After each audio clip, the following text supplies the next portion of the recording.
Welcome to this week's episode of Promising Young Surgeon. I'm your host, Dr. Frances Mei Hardin, and today's episode is something truly special. We'll be diving deep into a topic that honestly affects everyone. In healthcare, especially, I think, but everyone, which is shame. Whether it's personal or professional, shame often shapes the way that we work, interact, and see ourselves. I'm honored to be joined today by Dr. Will Bynum, who's an expert in the field of shame as well as its impact on healthcare. And so without further ado, allow me to introduce our guest. Dr. Will Bynum is an associate professor of family medicine and practicing physician and medical educator at Duke University in Durham, North Carolina. He received his MD at the University of South Carolina School of Medicine in 2010 and a PhD in health professions education in the Netherlands in 2023, where he defended his thesis entitled Out of the Shadows, a qualitative exploration of shame in medical learners. So to share a couple of fun facts about him, in addition to, what clearly is such an intriguing and successful career, he is the proud father to two young boys, Mason and Brady, and partner to his wife, Carson. He grew up in South Carolina originally and has, of course, moved back to his North Carolina roots. And what's really fun is to see everything that he's doing with his work in the Shame Lab. He's an amateur photographer doing a lot more creative pursuits in addition to his clinical practice, and he's been building their website, giving talks. He considers PowerPoint slides a hobby, which honestly, agreed, sometimes PowerPoint can be kind of lit. And then really fun to learn that he is a huge UNC fan because he went there for his undergrad studies. And I know this because I am married to a person who's also interested in football comings and goings, but Bill Belichick has just come in to, the football program there. So I guess we'll all be hearing maybe even more about UNC in the coming months and years. Welcome to the show, Will. I'm so excited for the conversation. Is that fair? Are we going to hear more about Bill and what the UNC footballers are up to? Yeah, thank you so much for having me, Frances Mei. It's great to be here. Yeah, we don't really know what to do with ourselves. UNC is a basketball mecca, and we've all gotten so used to sort of football mediocrity that we're all kind of losing our minds over here. So we'll see what happens. It's neat to be in the national spotlight, I suppose, and just glad for some attention. Maybe just not the usual losing time that we're used to. Yeah, all press is good press, they say. That's right. Yeah, but I'm so excited to be here. Thank you for having me. I've really enjoyed meeting you and learning more about the podcast and everything you're doing and who you're reaching. So it's great to have the opportunity to share some of our ideas and work. Thank you so much. And, I truly do believe that this is a conversation that we'll all benefit and learn greatly from. And I did want to open by going over just a few definitions so that we're all on the same page. And, they're even in popular culture, there's a lot of conflating guilt and shame and things like that. And so if we can go to square one, explain it like I'm 5, can you define shame for us? Yeah, I get asked this question a lot. And it's actually, I've come up with a fairly easy answer, but I want to just acknowledge that it's a summarized answer for a very, very complex experience. So the way that we conceptualize shame, and this largely is drawn from psychology, is that it occurs as an emotional state when we engage in a globally negative self-evaluation. So we think about ourselves, feel some way about ourselves, and deem ourselves to be flawed or deficient or unworthy in some global sense. It also has kind of strong element of feeling negatively judged by others, and typically judged for some of those more global aspects. Something about me that's being judged, my intellect, my capability, my worthiness, that is not something that I can easily change or modify from moment to moment or day to day. So shame being kind of this negative global assessment of the self. I think that that's really interesting, and I'm learning from this definition, because when you talk about how it's the global assessment of the self, I think of like even where I can relate to this. And I think of certain things that have happened in the past, especially in my, medical training and career, where X or Y happened and it caused me shame. And what's funny is I feel like I try to compartmentalize that and be like, well, it happened. It's a little thing. We keep it in its box. And sure, I have some shame surrounding that.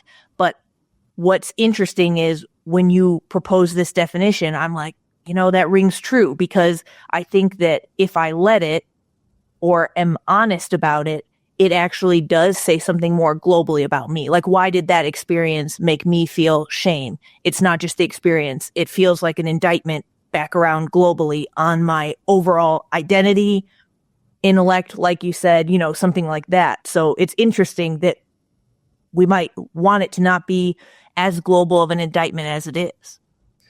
I mean, the term indictment's a great one. That really kind of insinuates a harsh judgment, and a failing, almost like a blaming. And, shame is really a form of sort of self-blame, where what is blamed is something that is really out of our control to change easily. So when I feel shame, it's I feel like I'm incompetent, or I feel like I'm a bad father or a bad partner, bad doctor. Things that, it's kind of hard to fix being a bad doctor. Shame often feels very destabilizing, and for multiple reasons we can talk about. But one of the elements of that destabilization is that it's hard to restabilize when you feel fundamentally wrong or fundamentally flawed or broken in some way. Now, it's also important to recognize that, and I think you sort of suggested this, that you can have, shame has a spectrum, wide-ranging spectrum of sort of the way it manifests. You can have fleeting shame that isn't really that earth-shattering, kind of ground-shifting experience that really makes you question who you are, and whether you belong or whether you're worthy, et cetera. You can have shame that manifests itself relatively in a relatively lower key way, and often it's the engagement with that experience to say, well, no, this actually isn't because you're a total idiot or totally worthless. It's just because you were new at doing something, or because that other person really was trying to make you feel badly about yourself, something like that. So shame doesn't always have to be this shape-shifting emotion. It can be a sort of a more fleeting and often very constructive emotion. Totally. Yeah. And I don't want to give the false impression that, I'm killing it in this regard, because I don't think that mine is like very healthy and fleeting. I just mean I try to put it away in a little box and not let it be a commentary on any like global, elements or characteristics of me.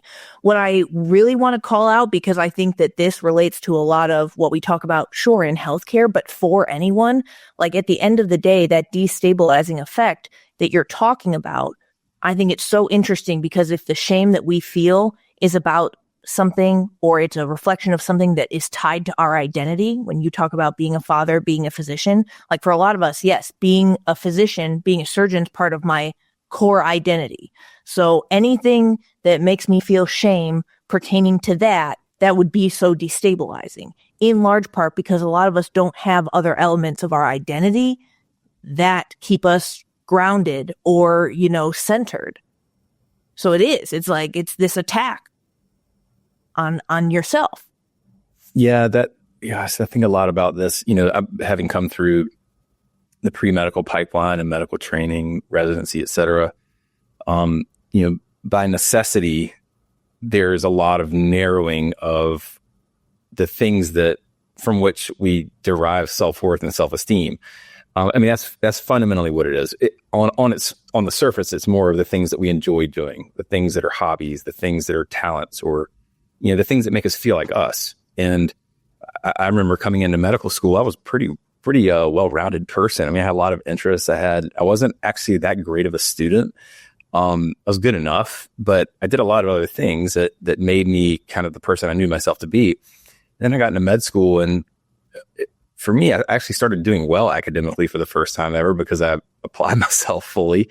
But it was also because I started shedding those things about myself that In some ways, well, they got in the way of the academic pursuits I was under. And some of that was necessary because the work was really hard. But also, I liked being good at it, and I liked making really good grades. And I started to load more of my self-worth and self-esteem, how I felt about myself, on those objective performance metrics at the expense of maintaining, the relationships that I had really valued and the hobbies and skills, et cetera. And that worked for me for a little while until it didn't, until I just it just didn't work for me. And I became pretty detached from who I had always known myself to be. And I think I felt some shame around that. I never had a massive crash with my performance. That I think can really happen. And there's a lot of shame related to that. And when you lose that buffer of like all the things that make me who I am, and suddenly I'm struggling at the primary thing that's coming to define me, it's really easy to then feel like a fraud or feel unworthy to be in that role, or like you're not good enough, when in reality, you're just struggling with something hard. Either way, whether you're struggling or not, there's real value at the level of the self and having those other things about us that like keep us feeling worthy and whole, especially when the medical aspect is struggling. Exactly. And that's why I don't think that we can overstate the importance of this, or I don't think that I can say enough. Like, don't let the world take those things from you that make you you.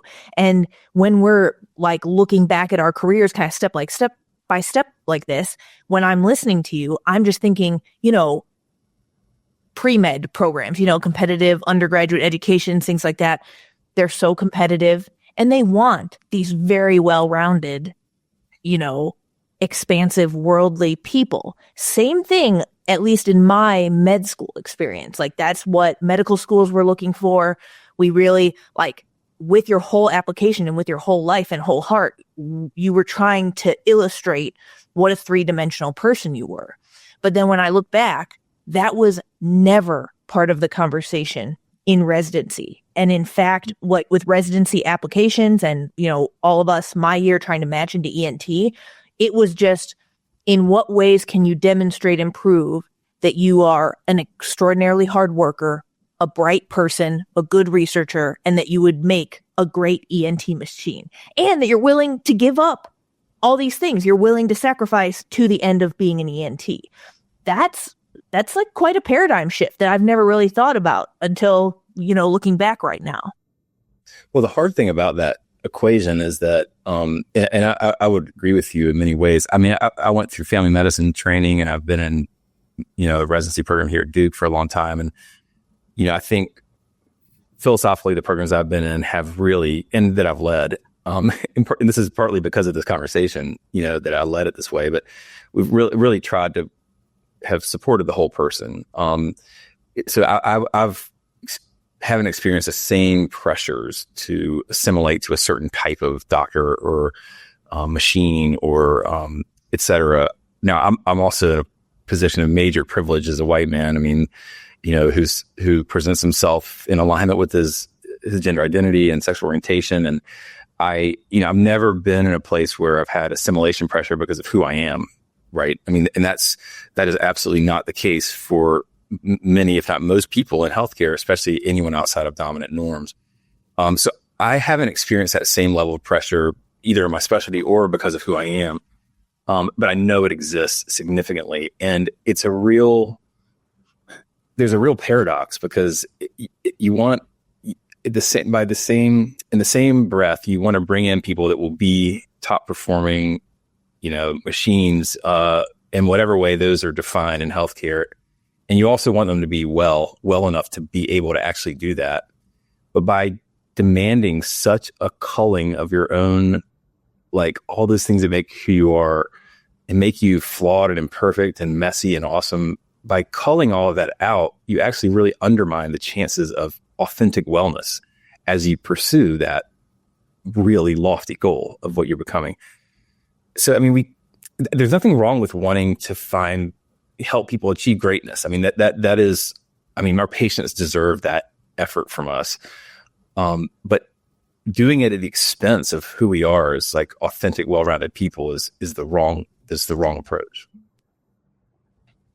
Yeah, I think that there are competing interests, you know, like, yes, maybe institutions to the extent that they don't want to lose money replacing physicians. Sure, they want to create like sustainable careers in physicians, but, at the same time, quite literally, in a sense, sometimes a physician having a three-dimensional identity or other things going on in their life can literally take away from like RVU bottom lines or things like that. So again, we do have to just be even cognizant of the competing interests. Like if you can't see the chessboard, then you'll never even have a shot. I think that's kind of how I approach this myself in terms of like not wanting to keep my head buried in the sand. I do want to hit one more, great term and definition before we dive deeper into your own experience and what led you to like the really incredible work that you do. I learned this from the Shame Labs website, but this term is called shame competence. And so how would you define shame competence? Why should we have it? Yeah, this is a term that really was initially coined by my colleague in the Shame Lab who I do this work with, named Luna Dolezal from the University of Exeter. And very soon after she coined it, we synced up really to build this concept out and hopefully apply it broadly, not just in healthcare, but in all professional practice. Shame competence is essentially a set of skills, practices, principles that can be learned and can be applied to sort of support and facilitate constructive engagement with shame in a way that mitigates its destructive potential. So we can talk more about how shame can be very destructive, and it leverages its pro-social potential. So shame actually has a lot of positive benefit when it's engaged with in certain ways. And shame competence essentially equips people to be able to do that. Importantly, it's not just something that an individual can learn and apply within their own experience, but it's also something that can be applied within relationships, teams, organizational structures, broadly within society. So, because shame is what we call a distributed emotion, it's not just something that occurs within an individual, but it really crosses multiple dimensions of our sort of social lives. There's application of shame competence across those too. So we're of course quite biased, and we spend a lot of time thinking about this stuff, but we see the principles and practices of shame competence as really potentially transformative. And I think it's especially so in an environment and cultures like we have in healthcare. I love that. And, it harkens for me things like the terms colloquially people talk about the growth mindset, and just really this whole line of thought where we can leverage maybe potentially uncomfortable or potentially less savory, historically squashed down types of emotions to our own benefit, to a team's benefit, and societal benefit. And I just feel like in my experience, I had let's talk about a couple years ago, I've been in attending for a few years, but in residency, I had 2 responses to shame. And I'm racking my brain. I did not have any additional. So like any time that I felt shame, which was not infrequent, I would either, number 1, completely shut down and dissociate, which is like not ideal. Interestingly, it didn't really compromise me as an ENT machine because I don't think that performance, really changed or suffered for that. And then number 2 was just drink about it, like, for numbing and self-medicating. And so those were my only 2 settings. I did not have access, I felt, or like at least I didn't have the tools and I couldn't grasp the tools to have the 3rd bucket, which is kind of what I'm hearing from you, like to address it in a healthy, effective way, to have any shame competence. Yeah, I mean, and thanks for sharing that. I think that's a really common experience, and not only it's not just common because, well, it's common for a lot of reasons. One, it's such a stigmatized emotion in general. I mean, it's just an uncomfortable emotion. I had to get comfortable just talking about shame so much, and I get told all the time or asked all the time, can we talk about this topic without using that word so much? And Luna and I, you hear that all the time. They'll say, can you call this something different, or can we not make it about shame, but kind of make it about shame? And well, we don't feel the need to jam it down anybody's throats, but we also cannot run away from the word, and we can't run away from the stigma. That's what sort of maintains the stigma. This is a very normal, challenging human emotion that we have evolved with, that we're stuck with, and actually that is a really important emotion for us to be able to feel.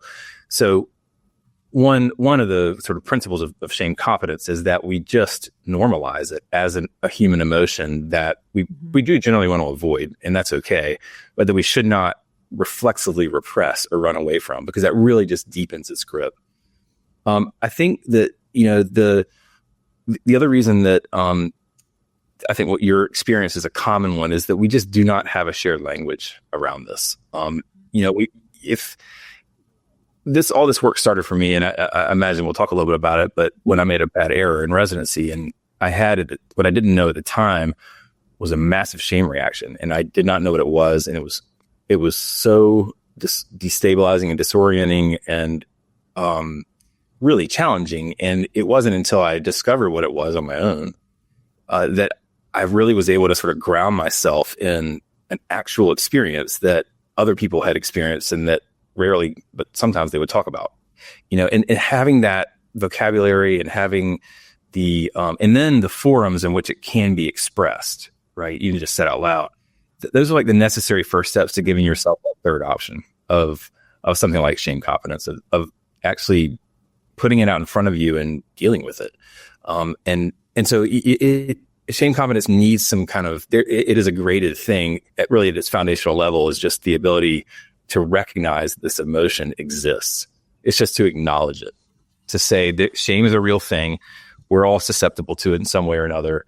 And then work from there. Absolutely. And I love that you and your colleagues at the Shame Lab do not dilute it. Like I don't, I do think that that's kind of like reflective of the cultural issue, right? People being like, shame bums people out. Like stop using that word so much. It's like, that's, you're literally an expert from the Shame Lab. And for instance, I would like us to kind of get into your experience as a resident and what led you directly down this road to your work. But for everybody out there, I first saw Will speak at the ACGME Symposium on Physician Wellbeing in Chicago. And that was this fall. And one, you had my attention because you were from the Shame Lab. I was like, what's this? That perked my ears up. I was like, that is very interesting. And a really brilliant, dynamic physician talking about this, doing the talk, having their name be in huge letters, like with the Shame Lab. It's so cool. And it literally, I think, even nudges me in the right direction. Like that moves the needle for me. Like, well, if Will can share about this and things like that, then I can also be more comfortable to share my experiences with shame. And that has to do with just like really strong role models being out there. And when any of us see someone that we think is cool talking about this, I think that like we're very influenced by that.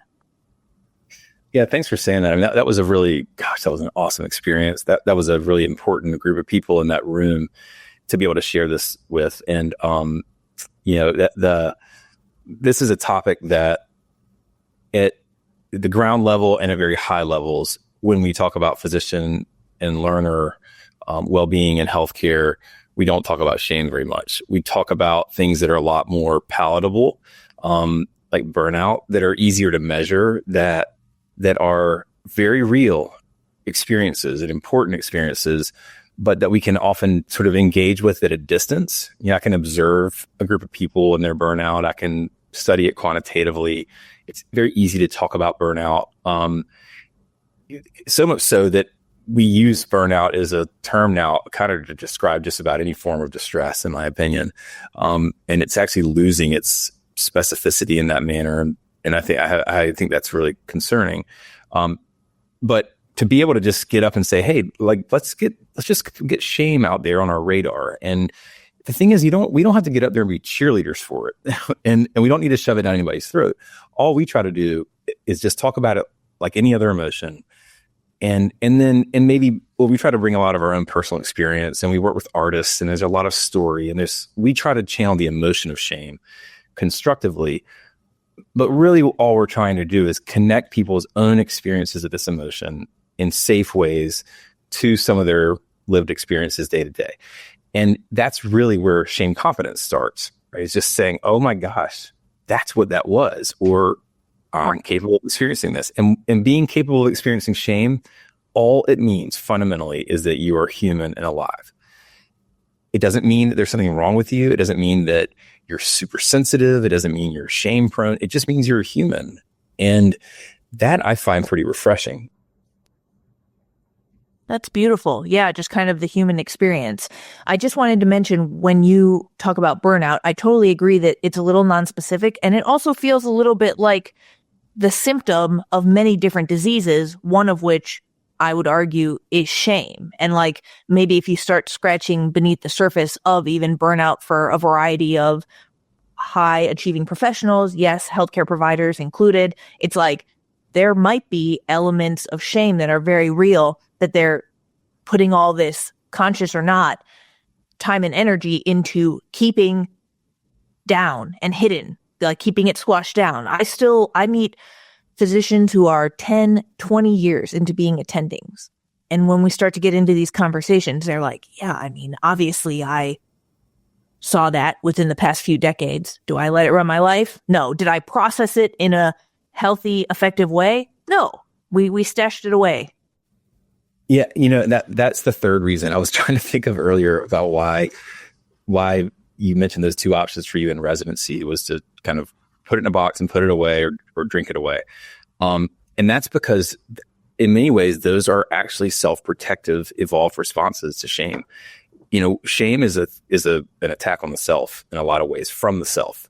And so it's really kind of like a very meta emotion too. It's very, Luna is my colleague that I work with is a philosopher. So we have these just great discussions, and she really bends my brain a lot about these things. And the notion of sort of the self attacking the self is a really complex one, philosophically and psychologically. And a lot of times when we feel shame, we are actually trying to protect ourselves from ourselves. And one of the ways to protect is to just deflect. It's to hide, to push the shame away. Sometimes we have to do that by blaming other people, and so shame really can hinder accountability. Sometimes we could do it by transferring the negative feeling that we're having onto someone else. And that can happen through, humiliation, more extreme, forms in terms of violence. There's been a decent amount written about the shame to violence conversion. And that really just being a way of repressing intolerable shame. Sometimes we can throw ourselves into activities that distract us from the shame by sort of filling us up in other ways. So trying to be a perfectionist, or for me, one of the ways I repress shame is I try to be so good at everything else that I can't feel badly about the thing that's really racking me. And that while on the surface might look productive, it's not very constructive because of the churn of and the exhaustion that it takes to try and be perfect in every other way. So I mean, this is where self-compassion is really important. It's where having, awareness of shame is important, because a lot of times it's hard to recognize shame. There are ways to recognize it in its more sort of classical form, but other times it hides behind behaviors that we want to react to very harshly, like anger or defensiveness or blaming. And we have to be able to pause and say, hang on, there could be something more sort of complex going on emotionally underneath this. And I think that that's a perfect segue into your residency experience, if you'd be willing to share with us, especially because you point out there wasn't a lot of language about it at the time, and you had to maybe identify what was going on for yourself. Yeah. I mean, the gist of what happened is it's not just a gist. I won't tell the whole story and it's all this detail, but I can't tell the story without a little bit of context. And the context is that I was early in second year family medicine training, which is a kind of a challenging time. It's when you're not an intern anymore. You're kind of in some ways a quote unquote senior resident. And yet you still don't have a lot of skills. You have increasing responsibility. People are more looking to you to know how to do things. And you know just enough to make yourself dangerous. I mean, it's like that. There's some point at which your confidence starts to grow a little bit, but your knowledge hasn't caught up. And that's, I think, when you're most prone to hurting people or making mistakes. And I was in that milieu, and I was working in an environment that was just not a safe psychological environment. It was in a labor and delivery unit. People didn't talk nicely to each other. The nurses kind of ate their young. It just was not a place that was conducive to vulnerability, to struggle, to insecurity. And that's such a paradox, because I was in an extremely vulnerable, insecure time, and we all are. And if you don't think you're in an insecure time as a medical learner, you're lying to yourself. It is inherently insecure because of everything I just talked about. It's just inherent in the nature of it. So in this milieu, I just had the end of a long shift, 24-hour shift or so. A patient came in having an abruption, a placental abruption, where the placenta is separating, which is from the mom's body, which is in the baby's blood supply. It's an immediate, massive risk to the baby, and it's an emergency. And in the course of the chaos, I was kind of pulled into the room to practice a certain type of delivery with a vacuum assist device, which I had only done, I think, one time prior to that. And just in the middle of this emergency with tons of people in the room, I delivered the baby who was really in distress, was kind of dying, and saved the baby. Thank God. I mean, that I don't know how all this would have turned out if the baby had been injured. I really don't. I mean, I like to think I would have recovered as well, but I just don't know. In the process of delivering the baby, I caused a very, very severe maternal injury. That was it was a type of injury where you just know, like, immediately, you know this for sure. Mm-hmm. Especially procedurally. I don't do as much procedures now, but like procedurally, you just kind of live in fear of, like, when you make that mistake, and everyone knows, and it's an immediate feedback you get. Mm-hmm.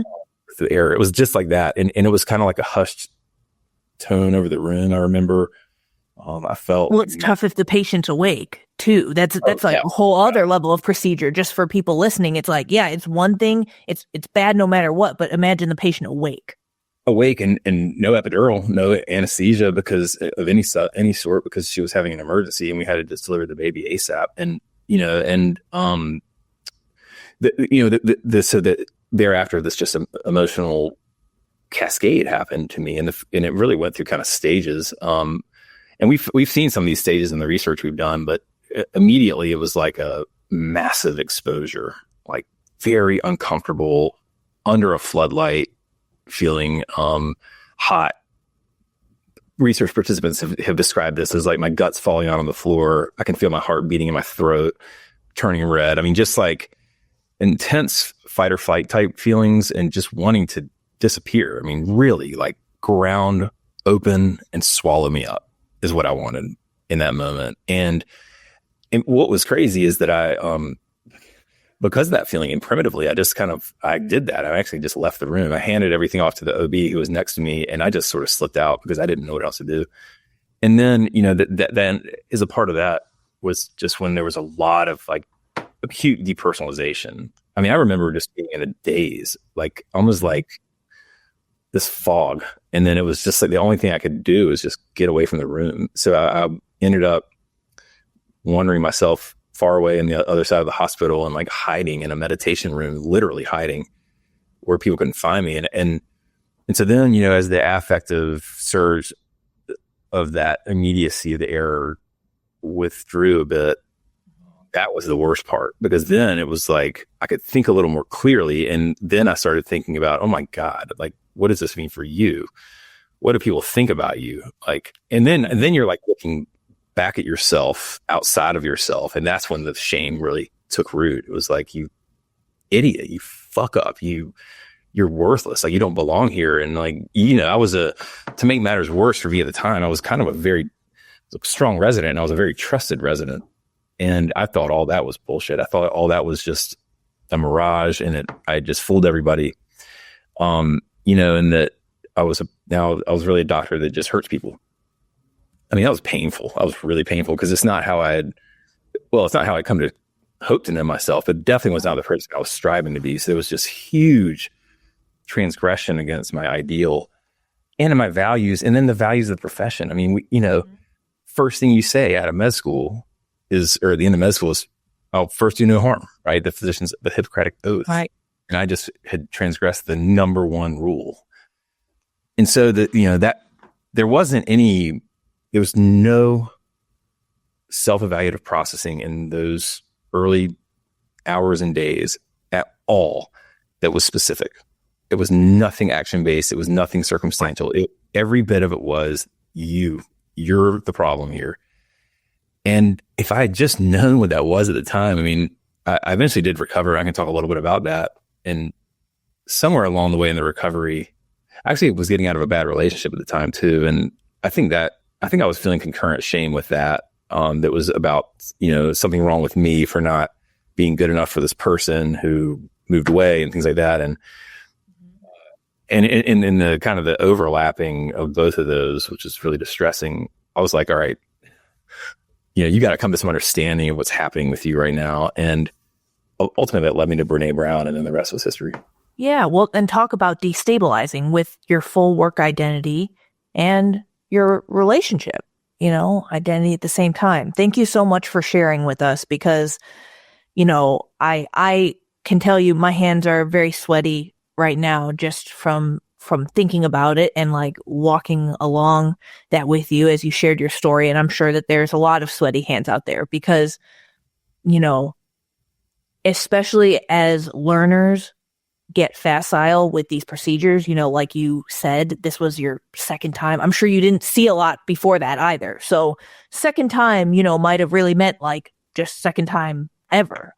I can speak to, I have never seen a birth like that, just through my regular like medical school education. What he's describing is, of course, like not an everyday, that's not bread and butter.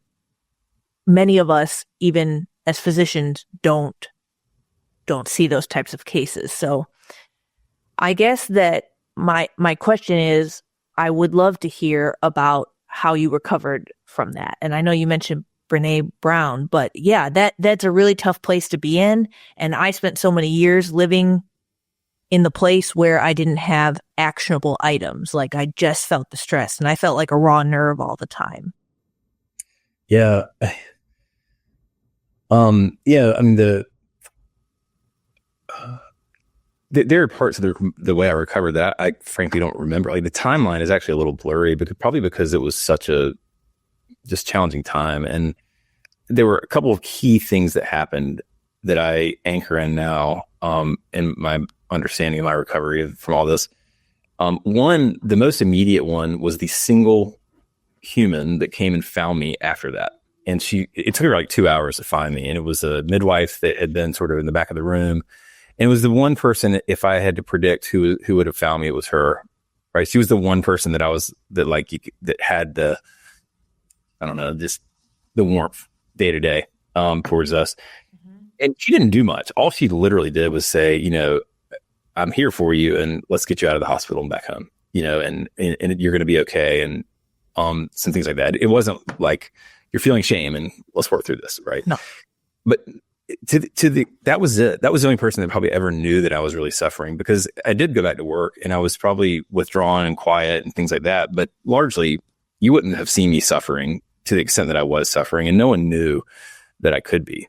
Now after making a major error like that, this is part of shame competence, right? If you yourself, you need to recognize your risk of shame there, but the people around you have to be aware that following it, that there's a really good chance that you're going to be feeling badly about yourself, and that feeling is not going to resolve with the resolution of your external distress, crying or looking upset or whatever. Yes. Right? Because that's often when we withdraw our support, is when we think the person is doing better. Well, actually, that's when the shame can be really be getting worse. So that was a key, just immediate sort of, crutch that I had. And then the other major thing that happened is that at some point I reached out to my best friend in the program, a co-resident of mine. He actually was at my dissertation because he's stationed in the military overseas, came to Maastricht and was up on stage with me when I defended. It was just the coolest full circle moment. And, I called him, and the key element with him was that I just deeply trust him, and I know the guy cares about me no matter what. And so I called him, and I was like, man, I'm really struggling with this. Can we just talk more about it and tell you about it? So we went out to breakfast or brunch, and I felt comfortable talking. It was very hard to even tell him because I was so scared of how he might judge me, even though I trusted him, right? And I told him the story, and he was like, wait, what? How did this happen again? He was trying to really wrap his head around the details. And I took a napkin, and I literally made a vagina in the napkin, and I got like a muffin. Oh my gosh. This is the head. And I was like, let me show you how this head came through the mom's body. And I really had to show him. And in the process of doing this, like, we just both lost it. It was the funniest. It was like, who is watching this right now? And what do they think we're doing? That humor was like really helpful in that moment because it was like reorienting me myself. But what the critical thing that this did was Chris was able to say, okay, I hear you. This was horrible. Yes, I understand how you feel like a total asshole, but this could have happened to anybody. I could have done this. It sounds like, did the baby do okay? Yes. Was the baby dying? Yes. Had you ever done this before? No. You've been up for 24 hours. And also, it doesn't necessarily, even to me, sound like an error as much as just a bad outcome of a bad situation. Right. And I had not considered any of that to that point. My brain wouldn't let me. The shame wouldn't let me. And once I had that perspective, and I had someone who was telling me that, who I trusted, right, and who I valued, I was able to start adopting a different approach, like, in a different perspective to my own actions. And really what it led to was me being able to say, God, you did a terrible thing, and you're never going to feel good about that. But how can you learn from it? How can you make it right? And what are the things that you need to do in practice to get better and make sure it doesn't happen again? And that was the first time I was equipped to actually do that. And then finally, I'll just say that I, in the midst of some soul searching that came after, still didn't know about shame. I just watched Brene Brown's TED Talk. I think I read a couple bad self-help books, and then I was like, I got to do something different. And I think I Googled shame. I Googled vulnerability or error or something, and came across her TED Talk. And it's the original one on vulnerability and shame. And it was like, I couldn't believe it. I was like, oh my God, this is what I'm feeling. She's so approachable, and just authentic. And then I had a shame lens, and we're still applying that lens today. Thank you again for sharing. It's beautiful. I think that, especially at this point in your career, I don't know if you feel this way, but like, from the outside looking in, it's really incredible what you have done with your career, the PhD and now the expert work that you do at Duke. Like, it's interesting. I don't know the person that you'd be or the directions that your career would have taken if not for this, like, pretty life-changing experience.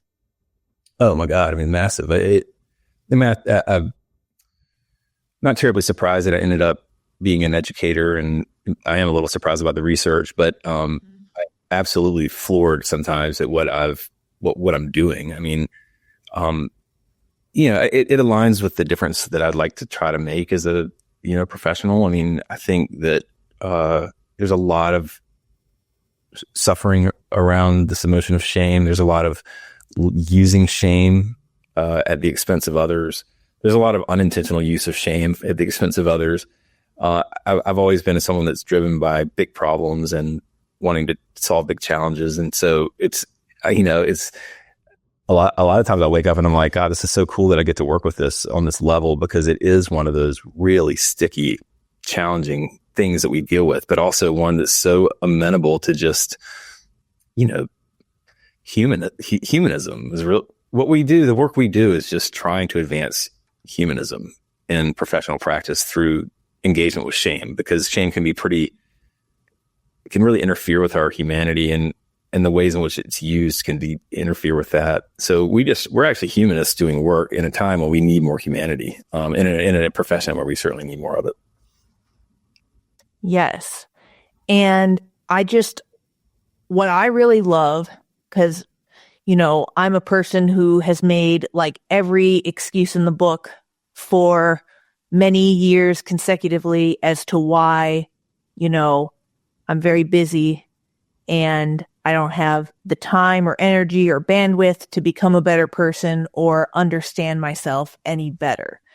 But I really would encourage people, it feels a lot better to at least have the terminology for these types of things to get to know ourselves a little better, because I'm not even saying that, I'm certainly not saying I'm the master of shame.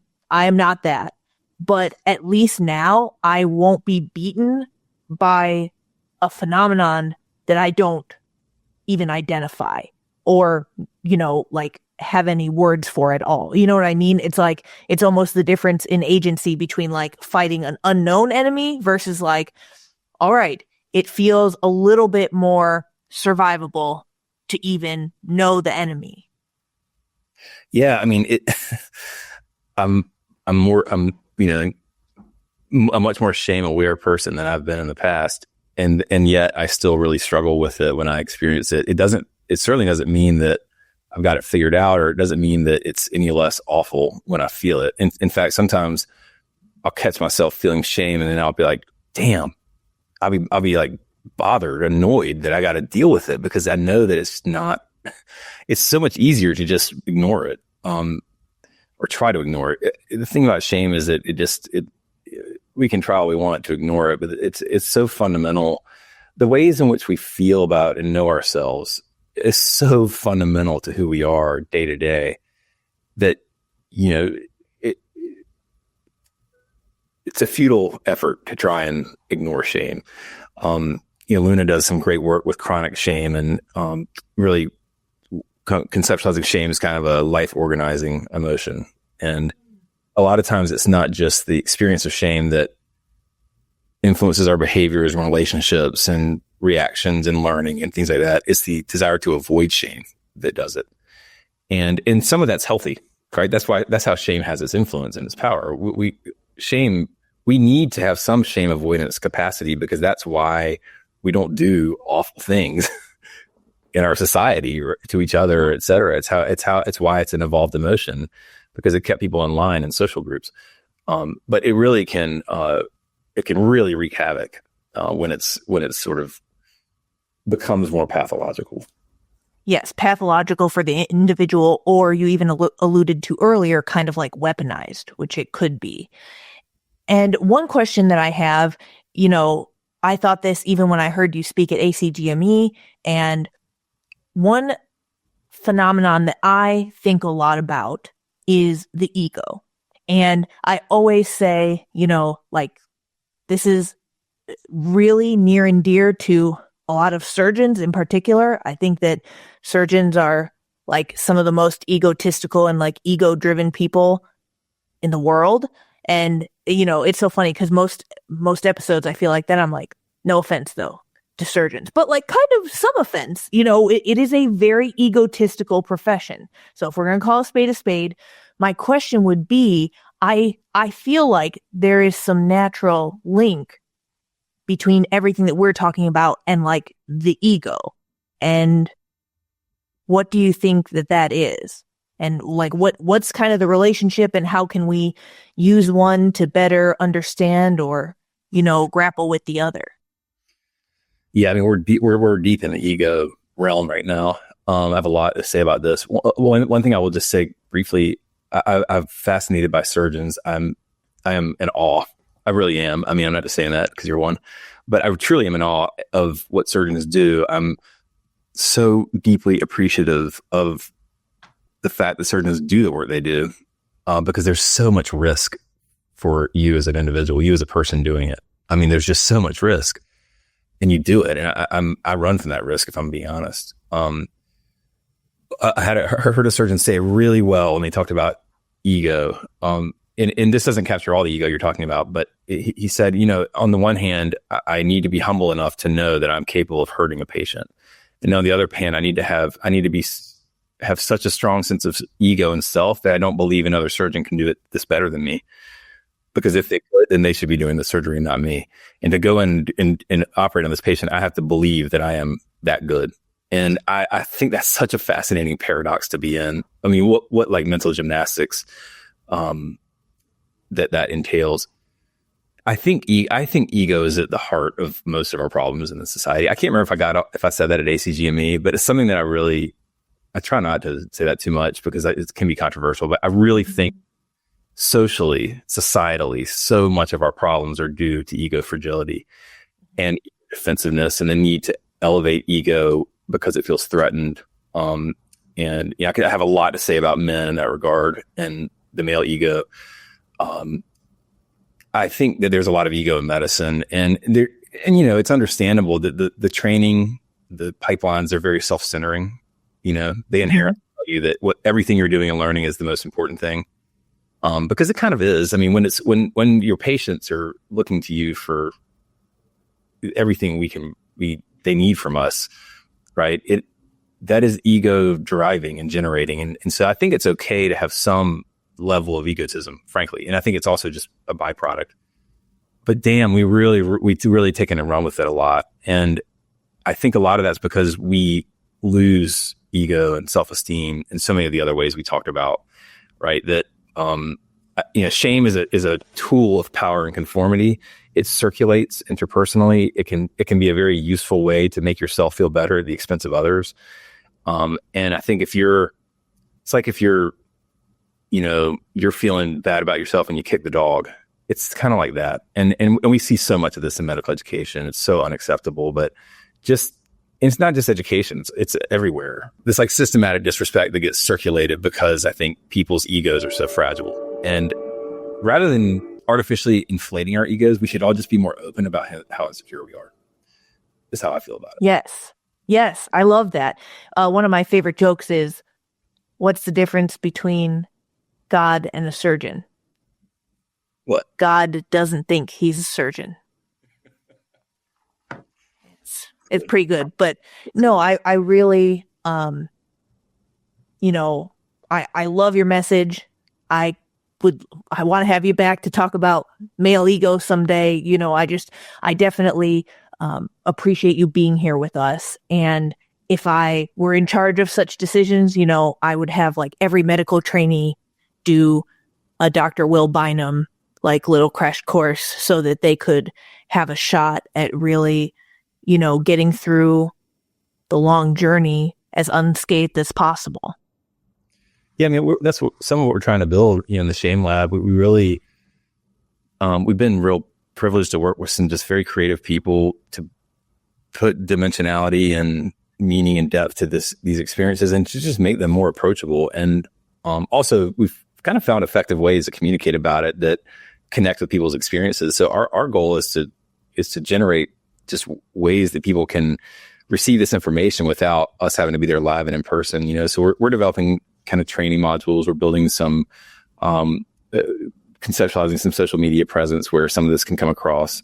And there's a lot of work to be done in this space, but I think what I would maybe recommend is a closing comment from me is that, this is an emotion not to run from, to kind of pull some themes that have come from the last hour talking. It's not necessarily one you run headfirst into, but if you can just start by not denying it and then finding a way to recognize it and make it real, and accept it in yourself, feeling it, I think that's one of the most crucial first steps towards more healthy engagement with this emotion. Incredible. No, that's great wisdom. And thank you again for being here with us today, Dr. Bynum. Where can our audience find and connect with you and the Shame Lab's work online? Yeah, shamelab.org is our website. You can learn about some of the research we're doing, our training, learn more about what shame is. You can also link to a website called The Shame Space, or go to it directly, theshamespace.com. And that's kind of our engagement arm of what we do. It has a lot of graphic art, a documentary film, the podcast series we worked on with the Nocturnus, all linked there. So that site in particular is a great way to just go and learn more and enjoy some of the products of the creatives we work with. Wonderful. We'll link that all for you in the show notes below. Follow me on Instagram at francismay.md and at Rethinking Residency. Visit my website, rethinkingresidency.com, to learn more about resident physician stories and ways that residents can most effectively navigate the game of residency. Thank you for tuning in to this episode of Promising Young Surgeon. If you enjoyed the episode, please subscribe, rate, and leave us a review. If you'd like to submit any questions for future episodes, email me at pys@heyinfluent.com.